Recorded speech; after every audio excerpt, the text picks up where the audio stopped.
Wow! ಸಖತ್ತಾಗಿರೋ ಒಂದು ಬ್ರೇಕ್‌ಫಾಸ್ಟನ್ನು ಮಾಡೋಣ ಬನ್ನಿ. ಬೆಳಗಿನ ತಿಂಡಿಗೆ ಏನು ಮಾಡಲಿ ಅಂತ ತಲೆ ಕೆಡಿಸ್ಕೊಳ್ತಾ ಇರೋರಿಗೆ ಟ್ರೆಡಿಷ್ನಲ್ ಆಗಿರೋವಂಥ ಹಾಗೂ ಸುಲಭವಾಗಿ ಮಾಡಬಹುದಾದಂತಹ ಒಂದು ಕಡುಬಿನ ರೆಸಿಪಿಯನ್ನು ನಾನಿವತ್ತು ನಿಮಗೆ ಮಾಡಿ ತೋರಿಸ್ತಾ ಇದ್ದೀನಿ. 2 ರೀತಿಯಲ್ಲಿ ಮಾಡ್ಬೋದು, ಅದನ್ನು ಕೂಡ ನಾವು ನೋಡೋಣ. ನಮಸ್ತೆ, ಎಲ್ಲರನ್ನೂ ಮಾತಾಡಿಸ್ದಿ ಅಡುಗೆ ಆಟದಲ್ಲಿ ಈಗ ನಾವು ಮಾಡ್ತಾ ಇರೋದು ಸೌತೆಕಾಯಿ ಕಡುಬು. ಅಡುಗೆ ಆಟ ಯೂಟ್ಯೂಬ್ ಚಾನಲನ್ನು ಸಬ್ಸ್ಕ್ರೈಬ್ ಮಾಡ್ಕೊಳ್ಳದೇ ಇರೋರು ಬೇಗ ಹೋಗಿ ಸಬ್ಸ್ಕ್ರೈಬ್ ಮಾಡ್ಕೊಂಡು ಬಂದೇ ಬಿಡಿ. ಒಂದು ಪಾತ್ರೆಗೆ 2.5 ಕಪ್ ಇಡ್ಲಿ ರವವನ್ನು ಹಾಕೋತಾ ಇದ್ದೀನಿ. ಇದಕ್ಕೆ ಸ್ವಲ್ಪ ನೀರನ್ನು ಹಾಕ್ಕೊಂಡು 2 ಸಲ ತೊಳ್ಕೊಂಡು ನಂತರ ನೀರನ್ನು ಸೋಸಿ ಅರ್ಧ ಗಂಟೆ ಹಾಗೆ ಒಂದು ಕಡೆ ಇಡಬೇಕು. ಅರ್ಧ ಗಂಟೆ ನೆನಿಲೇಬೇಕು ಅಂತಿಲ್ವೇ ಇಲ್ಲ, ದಿಢೀರಾಗೂ ಕೂಡ ಮಾಡ್ಬೋದು. ಅರ್ಧ ಗಂಟೆ ನೆನೆಸಿಟ್ರೆ ಇಡ್ಲಿ ಚೆನ್ನಾಗಿ ಬರುತ್ತೆ. ಇದನ್ನು ನಾವು ಪಕ್ಕಕ್ಕೆ ಎತ್ತಿಟ್ಕೊಳ್ಳೋಣ. ನಾನು 2 ಎರೆ ಸೌತೆಕಾಯನ್ನು ತೆಗೆದುಕೊಂಡಿದ್ದೇನೆ. ಮಗೆಕಾಯಿ ಆದರೂ ತೊಗೋಬೋದು, ಸೌತೆಕಾಯಿ ಆದರೂ ತೊಗೋಬೋದು. ತುಂಬಾ ಚೆನ್ನಾಗಿರುತ್ತೆ. ಒಮ್ಮೆ ಟ್ರೈ ಮಾಡಿ. ನಾನೀಗ ಎರೆ ಸೌತೆ ಸಿಪ್ಪೆಯನ್ನು ತೆಕ್ಕೊಂಡು ತುರ್ಕೋತಾ ಇದ್ದೀನಿ. ಇದನ್ನು ತುರಿದುಕೊಂಡ್ರೆ ಚೆನ್ನಾಗಾಗೋದು. ರುಬ್ಬಿಯೂ ಕೂಡ ಮಾಡ್ಬೋದು, ತರಿಯಾಗಿ ರುಬ್ಕೋಬೋದು. ತುರಿಯೋಕ್ಕೆ ಮಾತ್ರ ಟೈಮ್ ಬೇಕಾಗಿರೋದು, ಮತ್ತೆಲ್ಲ ಪಟಪಟ ಅಂತ ಆಗೇ ಬಿಡುತ್ತೆ. ಬೇಯಲಿಕ್ಕೊಂದು ಅರ್ಧ ಗಂಟೆ ಬೇಕು. ಅದಿಷ್ಟು ಬಿಟ್ಟರೆ ತುಂಬ ಕೆಲಸ ಕಡಿಮೆನೇ ಇರೋದು ಇದರಲ್ಲಿ. ಈಗ ಇದನ್ನೆಲ್ಲವನ್ನು ರವಾ ಜೊತೆಗೆ ಸೇರಿಸ್ಬೇಕು. ಎಷ್ಟು ಚೆನ್ನಾಗಿ ಕಾಣಿಸ್ತಾ ಇದೆ ನೋಡಿ. ಈಗ ಇದಕ್ಕೆ ಒಂದು ಸ್ವಲ್ಪ ಕೊತ್ತಂಬರಿ ಸೊಪ್ಪನ್ನು ನಾನು ಕಟ್ ಮಾಡಿ ಹಾಕ್ತಾ ಇದ್ದೀನಿ. ಹಾಗೆ ಇದಕ್ಕೆ ಒಂದು ಒಗ್ಗರಣೆಯನ್ನು ಮಾಡ್ಕೋಬೇಕು. 2-3 ಚಮಚ ಎಣ್ಣೆಯನ್ನು ಹಾಕ್ಕೊಳ್ಳಿ. ಹಾಗೆ ಇದಕ್ಕೆ ಸ್ವಲ್ಪ ಸಾಸಿವೆ ಕಾಳನ್ನು ಹಾಕ್ಕೊಳ್ಳಿ. ಹಾಗೆ 1 ಟೇಬಲ್ ಸ್ಪೂನ್ ಉದ್ದಿನಬೇಳೆಯನ್ನು ಹಾಕಿ ಸ್ವಲ್ಪ ಕರಿಬೇವನ್ನು ಹಾಕಿ ಈ ರೀತಿ ಒಗ್ಗರಣೆಯನ್ನು ಅದಕ್ಕೆ ಹಾಕ್ಕೊಳ್ಳಿ. ನಂತರ ಇದಕ್ಕೆ ಅರ್ಧ ಕಪ್ ಮೊಸರು ಹಾಕಬೇಕು. ನಾನು 1/4 ಕಪ್ ಮೆಜರ್ಮೆಂಟಲ್ಲಿ 2 ಸಲ ಹಾಕ್ತಾಯಿದ್ದೀನಿ. ತುಂಬ ಹುಳಿ ಇರೋ ಮೊಸರನ್ನು ತಗೋಬೇಡಿ, ಚೆನ್ನಾಗಿರಲ್ಲ. ಹಾಗೆ ರುಚಿಗೆ ತಕ್ಕಷ್ಟು ಉಪ್ಪನ್ನು ಆ್ಯಡ್ ಮಾಡಿಕೊಂಡು ಚೆನ್ನಾಗಿ ಮಿಕ್ಸ್ ಮಾಡ್ಕೊಳ್ಳಿ. ಈಗ 90% ಕೆಲಸ ಮುಗ್ದ ಹಾಗೆ. ಎಷ್ಟು ಚೆನ್ನಾಗಿರುತ್ತೆ. ನೀವು ಒಂದು ಸಲ ಮಾಡಿ ಪದೇ ಮಾಡ್ತಾನೆ ಇರ್ತೀರ. ಹದ ಈ ರೀತಿಯಾಗಿ ಇರಬೇಕು.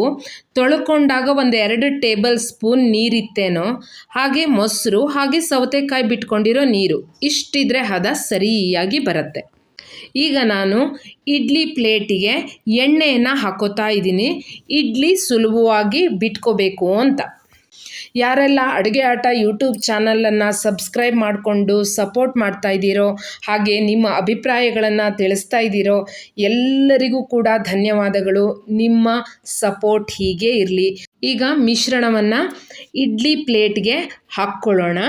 ಒಳ್ಳೆ ಬ್ರೇಕ್ಫಾಸ್ಟನ್ನು ನೀವೊಬ್ಬರೇ ಎಂಜಾಯ್ ಮಾಡಿದ್ರೆ ಹೇಗೆ? ಈ ವಿಡಿಯೋನ ನಿಮ್ಮ ಸ್ನೇಹಿತರಿಗೆ, ನಿಮ್ಮ ಸಂಬಂಧಿಕರಿಗೂ ಕೂಡ ಶೇರ್ ಮಾಡಿ. ಅವರು ಕೂಡ ಇದನ್ನು ಎಂಜಾಯ್ ಮಾಡಲಿ. ಹಾಗೆ ನೀವು ವಿಡಿಯೋ ನೋಡ್ತಾ ಲೈಕ್ ಮಾಡೋದನ್ನು ಮರಿಬೇಡಿ. ತುಂಬ ಚಿಕ್ಕದಾಗಿ ಕಟ್ ಮಾಡಿಕೊಂಡು ಕೂಡ ಇದನ್ನು ಮಾಡ್ಕೋಬೋದು. ನೋಡಿ, ಇದಿಷ್ಟನ್ನು ಹಾಕ್ಕೊಂಡೆ ನಾನಿವಾಗ.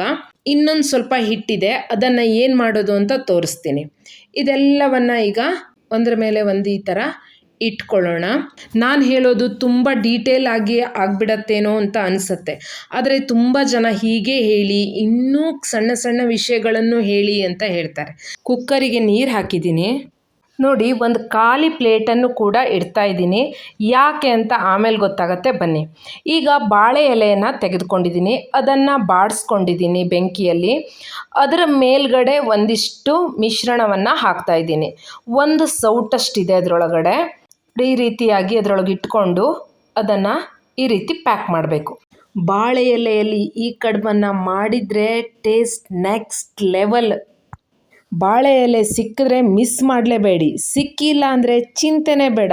ಇದೇ ರೀತಿ ಇಡ್ಲಿ ಸ್ಟ್ಯಾಂಡಲ್ಲಿ ಮಾಡಿದರೆ ಸೂಪರ್ ಆಗಿರುವಂಥ ಒಂದು ಕಡುಬನ್ನು ನೀವು ಸವಿಬೋದು.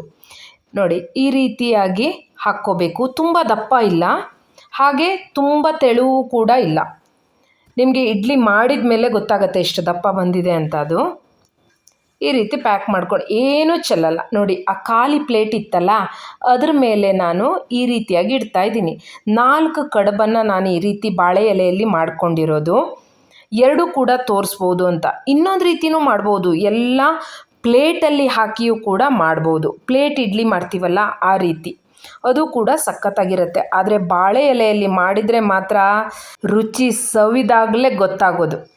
ಈ ರೀತಿಯಾಗಿ ಕುಕ್ಕರ್ಲಿ ಹಾಕ್ಕೊಂಡು ಒಂದು ಲೋಟವನ್ನು ಹಾಕಿಡಿ. ಈಗ ನಾನು ಚಟ್ನಿ ಮಾಡ್ಕೊತಾ ಇದ್ದೀನಿ. ಇದಕ್ಕೆ ಸಿಂಪಲ್ ಆಗಿರೋ ಚಟ್ನಿ, 1 ಕಪ್ಪು ತೆಂಗಿನ ತುರಿ, ಒಂದು ಸ್ವಲ್ಪ ಬೇವಿನ ಸೊಪ್ಪು, ಹಾಗೆ 1 ಕೆಂಪು ಮೆಣಸನ್ನು ಹಾಕ್ಕೊಂಡು ರುಚಿಗೆ ತಕ್ಕಷ್ಟು ಉಪ್ಪನ್ನು ಹಾಕ್ಕೊಂಡು ನುಣ್ಣಗೆ ರುಬ್ಕೋಬೇಕು. ನಾನು ಬೆಳಗಿನ ತಿಂಡಿಗೆ ಚಟ್ನಿ ಮಾಡ್ತೇನಲ್ಲ, ಅದಕ್ಕೆ ಹುಳಿಯನ್ನು ಆ್ಯಡ್ ಮಾಡೋದೇ ಇಲ್ಲ, ಹಾಗೆ ಟೇಸ್ಟ್ ಚೆನ್ನಾಗಿರುತ್ತೆ. ಅದನ್ನು ಒಂದು ಕಡೆ ಇಟ್ಕೊಳ್ಳೋಣ. ಈಗ ಇದು ಬೆಂದಿದೆ ನೋಡೋಣ. ವಾವ್, ಎಂಥ ಘಮ ಬರ್ತಾ ಇದೆ ಅಂತಂದರೆ ಸೂಪರ್ ಆಗಿದೆ ನೋಡಿ. ಎಲ್ಲವೂ ಕೂಡ ಬೆಂದಿದೆ. 25ರಿಂದ 30 ನಿಮಿಷ ನೀವು ಬೇಯಿಸ್ಕೊಳ್ಳೇಬೇಕು. ಎಷ್ಟು ಚೆನ್ನಾಗಾಗಿದೆ ಅಂದರೆ ವಾವ್, ಬಿಸಿ ಬಿಸಿ ಕೈಯೂ ಕೂಡ ಸುಡ್ತಾ ಇದೆ ನನಗೆ ನೋಡಿ. ವಾವ್, ಎಷ್ಟು ಸಾಫ್ಟಾಗಿದೆ ಅಂದರೆ ಬಾಳೆ ಎಲೆಯಲ್ಲಿ ಮಾಡ್ಕೊಂಡು ತಿಂತಾ ಇದ್ದರೆ ಪ್ಲೇಟ್ ಖಾಲಿಯಾಗಿದ್ದೇ ಗೊತ್ತಾಗಲ್ಲ, ಅಷ್ಟು ಚೆನ್ನಾಗಿರುತ್ತೆ. ಹೀಗೆ ಹೊಸ ಹೊಸ ರುಚಿಗಳನ್ನು ಅಡುಗೆ ಆಟದಲ್ಲಿ ಮಾಡ್ತಾ ಇರೋಣ. ಈ ರೆಸಿಪಿ ಹೇಗಿತ್ತು ಅಂತ ನನಗೆ ತಿಳಿಸಿ. ನನಗೆ ಗೊತ್ತು ಖಂಡಿತ ನಿಮಗೆ ಇಷ್ಟ ಆಗಿರುತ್ತೆ ಈ ರೆಸಿಪಿ. ನಿಮ್ಮ ಮನೆಯವರೆಲ್ಲರೂ ಕೂಡ ನಿಮಗೆ ಥ್ಯಾಂಕ್ಸ್ ಹೇಳದೆ ಇರೋಕ್ಕೆ ಚಾನ್ಸೇ ಇಲ್ಲ, ಅಷ್ಟು ಚೆನ್ನಾಗಿರುತ್ತೆ.